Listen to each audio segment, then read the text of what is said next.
ये सरकार जब से हमने इशू उठाए हैं और रोजाना प्रदेश के मुद्दे जनता के सामने आए हैं, उससे सरकार घबरा गई है और सदन के अंदर चर्चा से बचना चाहती है। आज जिस प्रकार से सदन के अंदर गतिरोध बना, यानी कानून व्यवस्था, चोरियों पे क्वेश्चन लगा, उस चोरी के क्वेश्चन का जवाब तक मुझे नहीं पूछने दिया गया और सिर्फ गोलमाल करने का काम किया। जब हमारे माननीय सदस्य ने पूछा कि खानपुर विधानसभा क्षेत्र में पिछले 1.5 वर्ष में कितनी चोरी हुई है, तब उसमें बताया कि 122 चोरी हुई है, लेकिन बरामदगी मात्र 35 में और 29 मामलों में गिरफ्तारी हुई है। तो ये इस सरकार का जो रेशो है वो 30-35% के पास आ रहा है अपराधियों को पकड़ने का और बरामदगी का। मैं पूछना चाहता हूं इस सरकार से कि कल कौन से आंकड़े पेश करके गए थे आप? कल कौन से आंकड़े आपने पेश किए थे? और जब आज कानून व्यवस्था का कल हमने इतना बड़ा मुद्दा उठाया और आज उस पर क्वेश्चन मैंने पहला ही सप्लीमेंट्री इस पे पूछा तो उसी का जवाब नहीं दिलवाया गया। सदन की मर्यादाओं को ये लोग तार तार कर रहे हैं, खुद सदन चलाना नहीं चाहते। कल आपने देखा होगा चलते बिल के अंदर हमारे सदस्यों का अधिकार है थर्ड स्टेज पे बोलने का, लेकिन थर्ड स्टेज पे हमारा एक भी सदस्य नहीं बुलवाया और बिल पास करा के ले गए।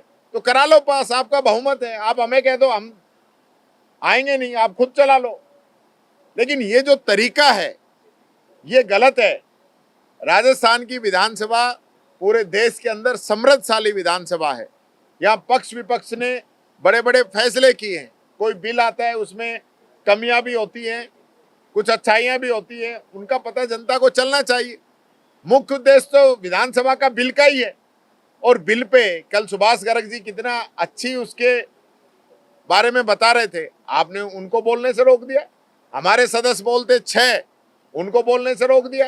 ये तरीका इस सरकार का गलत है। हम सप्लीमेंट्री पूछते हैं तो उसको बोलने से रोक दिया जाता है। तो ये हमारी आवाज को बंद करना चाहते हैं। हमने पहले ही कहा था, माइक ये हमारा बंद कर रहे हैं, बोलने का मौका ये हमें नहीं दे रहे हैं। बोलते हैं तो उनका जवाब नहीं आता है। स्पीकर साहब इन मंत्रियों को बचाना चाहते हैं, मंत्री जवाब नहीं दे पाते। ये स्थिति इस सरकार की बन चुकी है। अभी गतिरोध को लेकर के क्या संवाद हुआ? अभी संवाद हुआ है, हम हमारे विधायक दल में चर्चा करेंगे, उसके बाद आगे का फैसला लेंगे।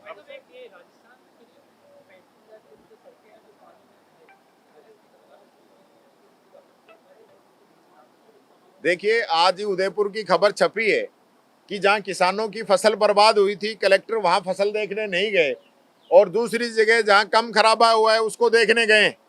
तो ये आंकड़ों को समेटने में लगे हुए हैं। मुझे लगता है कम से कम 30-35 हजार शिकायतें अब तक आ चुकी होगी सरकार के पास, लेकिन राहत एक को भी इन लोगों ने नहीं दी है। सिर्फ जो है आंकड़ों का खेल खेला जा रहा है। अभी तक कौन सी राहत इन लोगों ने दी है? मैं समझता हूं 2-2.5 करोड़ रुपए से ज्यादा की राहत ये लोग नहीं दे पाए होंगे अभी तक, और नुकसान हो गया हजारों करोड़ का। बैंक से लोन लेने के दिखावा कर रहे हैं, कब लोन मिलेगा, कब जनता को पैसा मिलेगा। ये बात मैं सरकार से पूछना चाहता हूं, ये आंख मिचौली का खेल खेलना बंद करें। ये मीटिंग जो कर रहे हैं ना, इसको बंद करें और जनता के बीच में जो मंत्रियों ने और आपके सेक्रेटरियों ने रिपोर्ट दी है उसका बजट जारी करें ताकि जनता को कुछ राहत मिले।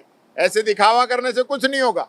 सीएम साहब 2 बार आए विधानसभा के अंदर, कानून व्यवस्था की चर्चा हो तो सदन को छोड़ के अपने ऑफिस में चले जाते हैं, जब अतिवृष्टि पे चर्चा हो तो सदन को छोड़ के अपने ऑफिस में चले जाते हैं।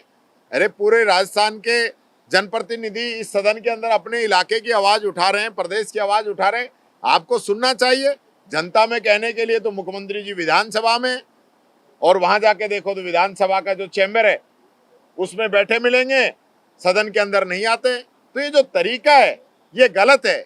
मैं समझता हूं मुख्यमंत्री जी सदन के नेता हैं, मुखिया हैं, और आज प्रदेश जिस हालात के अंदर जूझ रहा है उसमें मुख्यमंत्री जी को स्वयं जो है सिर्फ सत्ता पक्ष से पूछने की जरूरत नहीं है, विपक्ष भी जो मामले बता रहा है उन सबको ध्यान में रखते हुए सरकार में किसानों को और आम पब्लिक को और सड़कों के लिए विशेष जो है बजट जारी करना चाहिए।